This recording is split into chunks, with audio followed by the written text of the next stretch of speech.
Ladies and gentlemen, we're now going to have a look and see what happens when supply and demand do not work. Now, when we went back to sort of lessons 7 and 8, when we were talking about the price mechanism, we learnt that a price is normally decided on the basis of the consumer and the producer. Right, so the usual basis is this.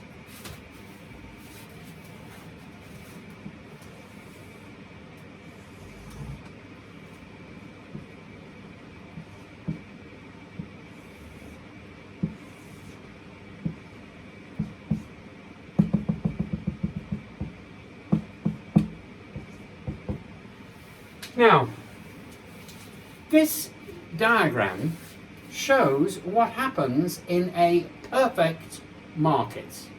In a perfect market, right, you have only two curves. You've got the producer curve, which is the supply, and you've got the consumer curve, which is the demand. The producer wants to be able to get as much as he can for it. The consumer wants to get as good as a price as she can get from it. Okay? Producer and consumer. And that the price will tend to settle out at where supply and demand intersect, which is the equilibrium price. And this is what's called a perfect market. And that's what you would call the perfect market mechanism, which we've explored in lesson 7 and in lesson 8. However, what we're going to look at now is what happens when the market is imperfect. Imperfect. So that's going to be our heading today. Right. Prices and quantities in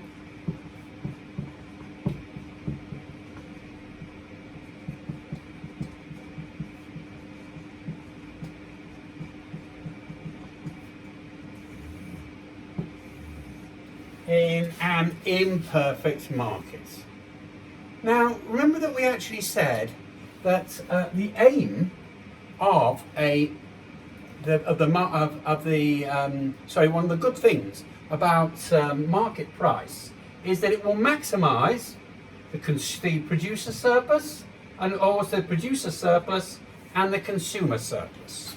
But what sometimes happens is, as a result, that the amount that's being produced, the quantity, Q1, rations the product to those who can pay. Let's give an example.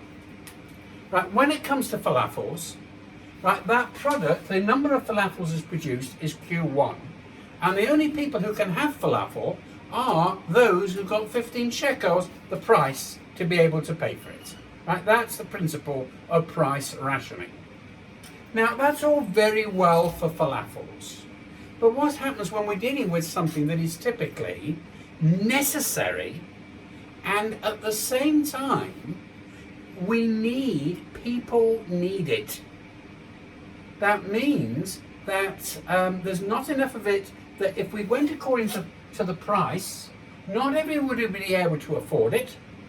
Right? And it would mean that a lot of people would suffer because they haven't got it. Let's give an example. Right? Let's assume that we're dealing in a country, thank God I don't think it's the case in this country, but we're dealing with a case when people have not got, a lot of families have not got enough money for bread. Know that this is a typical situation of many people that live in Africa south of the Sahara. And what happens in a situation when, I'll give you an example, in Egypt. Quick story. When I was in Egypt some years ago, right, in Cairo, right, they were selling this amount of pita bread you could have that quantity for a very, very small amount of money. It was about 1 Egyptian pound. This was in one of the poor districts. Now, no way could they have produced that for 1 Egyptian pound. How would they have been able to do that? Let's have a look. Let us take the example, right, of we're dealing with a country which is where there's a lot of poverty. And let's say that the going price for a loaf of bread is P1. That would mean that they only produce Q1 loaves of bread.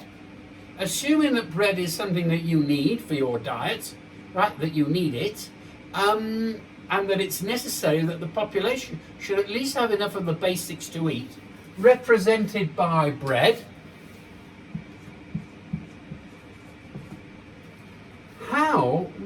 What can the government do in order to make sure that people have bread? And the answer is as follows. The government can set the following. It will set a maximum price which it is legal for the shops to be able to sell bread. Let's call it P max. Right? That is the maximum price. Now it doesn't matter how much there's been produced. The market price is P1. So let's say that in Israel the market price for bread is 8 shekels for a loaf of bread. If it was reduced to P max, it would only be 5 shekels. It would be forbidden by law to be able to sell a standard loaf of bread for more than 5 shekels. So let's now draw that new supply curve.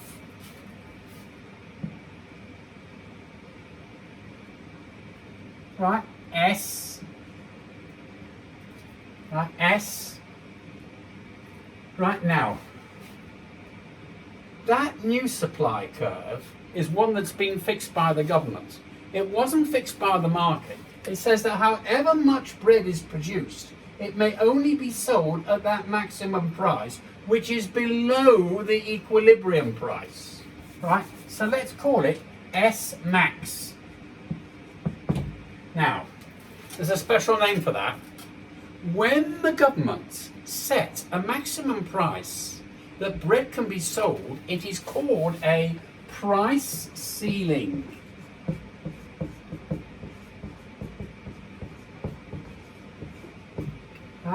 That is called a ceiling. Let's see now what happens. Let's examine the diagram. When it all sounds very nice when you first hear about it, the government's making laws saying it's forbidden to be able to sell bread for more than the maximum price. So what's going to happen is as follows. We're no longer going to have a price equilibrium. What is going to happen is this is going to be the quantity supplied, not very much. This is going to be the quantity demanded, a lot more. So what is going to happen is that if that's all that the government can do, they would have created a worse problem. Instead of more bread being produced, less bread is produced, and between QS and QD, you're going to get a shortage. Does that make sense? You're going to get a shortage. Therefore, what happens is that you've got a non-price equilibrium. The public's going to be happy. Right? They're going to be very happy about it because they're going to get their bread cheaper. But when they suddenly arrive at the bakery, they're going to find there's loads and loads of queues of people, and people are going to say, we've run out of bread. We can't afford it anymore. So what has happened is we have got a shortage. That is the problem. That is the problem if the government intervene and start creating non-equilibrium prices. However, governments know quite well that this isn't the way that things normally work out, because what they can do is as follows. The government can pay money to the bread people so that they get extra. So that, for example, if the going rate for bread is 8 shekels, so if it costs them, if what they want is 8 shekels to produce it, do you know what they do? They charge 5 shekels, right? for the customer, and then with the receipts that they've given to the customer, they can claim another 3 shekels of loaf of bread from the government. In other words, the government is going to pay people to be able to, or help people to be able to produce bread. The government will make a partial payment to the bakers so that they'll be earning their 8 shekels after all. So that what's going to happen is this is called a subsidy. A subsidy means that they actually pay money to the consumer. The government pays money to the producer to make up for what they've lost. So that means that if it's QD that's required, all this money here. Sorry, let me just get it right. Let's look at it. That up to P max, from 0 to P max, that's being paid by the consumer. This extra bit, which satisfies the producers and assures them that they're going to get their 8, they're going to be getting their 8 shekels, is paid by the government. And all this area here is a subsidy. Let's do it that way. Okay, so now let's have a look at the picture. What we're going to look now is we're going to look at the issue of stakeholders.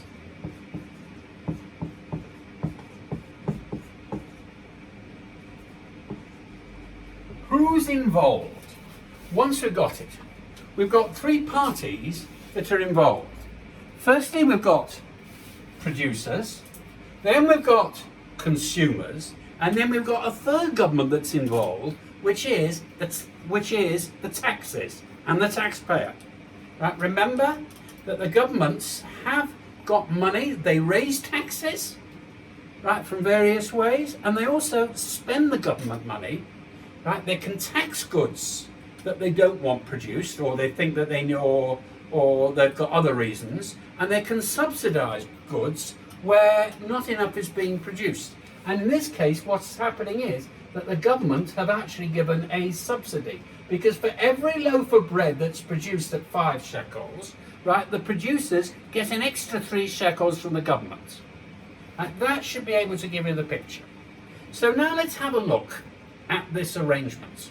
We have moved away from a perfect market where supply and demand fixes the price to an imperfect market, which is that there are other factors other than supply and demand which actually come into play, and in this case is the government. The perfect market is not perfect for being able to produce bread, because if it produces bread at the equilibrium price P1, Q1, that's going to mean that a lot of people are going to be going without bread, because the price rationing is unfair for those that can't afford it. You see, they've got to go without, and that isn't good. That means that the perfect market's mechanism, which is supply and demand, fixes a price which is unfair, right, and takes away from the welfare of people that desperately need it. So therefore it's not pro-welfare, the perfect market mechanism, it is arguably anti-welfare. Now, governments know this, and what they often do is that they use the tax money to be able to pay people to produce essential goods so that it is subsidized. Okay? So now let's have a look at it. Firstly, what's happened is that the natural price of the perfect market, the price is unsuitable. The government, therefore, sorry I forgot to put an arrow, subsidises the product, and therefore this amount is produced. The amount that's demanded here, follow the demand curve, is the amount that's produced. So we get a new equilibrium, which is, given the subsidy, that is how much is going to be produced. Let's now have a look at the stakeholders. If you are a stakeholder, it means that you are one party that's involved. For example, in our school, our stakeholders are students, parents, teachers, and administration. Do you understand? They're the various cleaners as well. Okay? Suppliers to the school, they're all stakeholders. Everybody that's actually got an interest, right, in the school. Now, in this case, who are our stakeholders? Producers, consumers, and a new one is government. Now let's evaluate. Evaluate says, having imposed, interfered in the market and forcibly moved the supply curve from S to S subsidy, right? The question is, how much, right? The question is, who's gaining and who's losing? Producers first. Well, the producers are happy. You know why? Because they're able to carry on producing bread. They're getting the same money that they once did. Why? Because of the government subsidy. So the producers are reasonably happy. What about the consumers? Consumers are happy because they're paying a lot less from the bread. They used to be able to pay 8 shekels. Now they're only paying 5 at the new equilibrium. So the consumers are happy. What about the governments?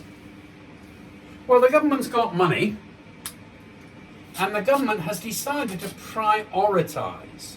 What the government means by prioritising is that it's said like this: what are we going to be spending the money on?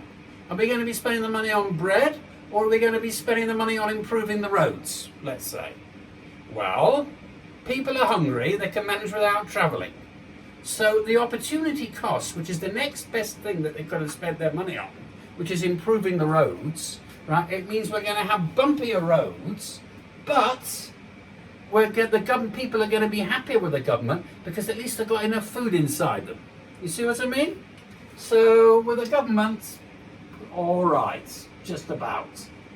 I put a question mark because for the government it costs something, right? And also for the taxpayer it costs something.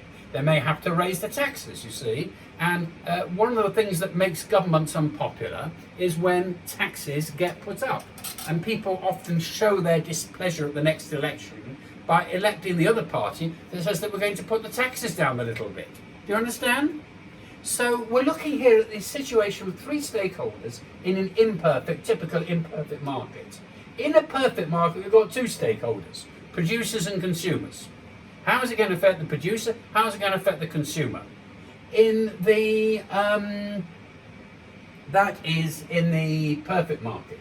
In the imperfect market, right, we've got a third thing, and this case is the government. Right? It's for that reason that the supply curve is manipulated to the right, right? And in fact, the only way that an equilibrium can produce a maximum supply is because they've actually managed, because the supply curve has actually moved this far with a subsidy. Okay? Good. Now, let's just get back to our example now. And going back to our, let's go back to our example now. And our example now was Egypt. Now, on my last visit to Egypt,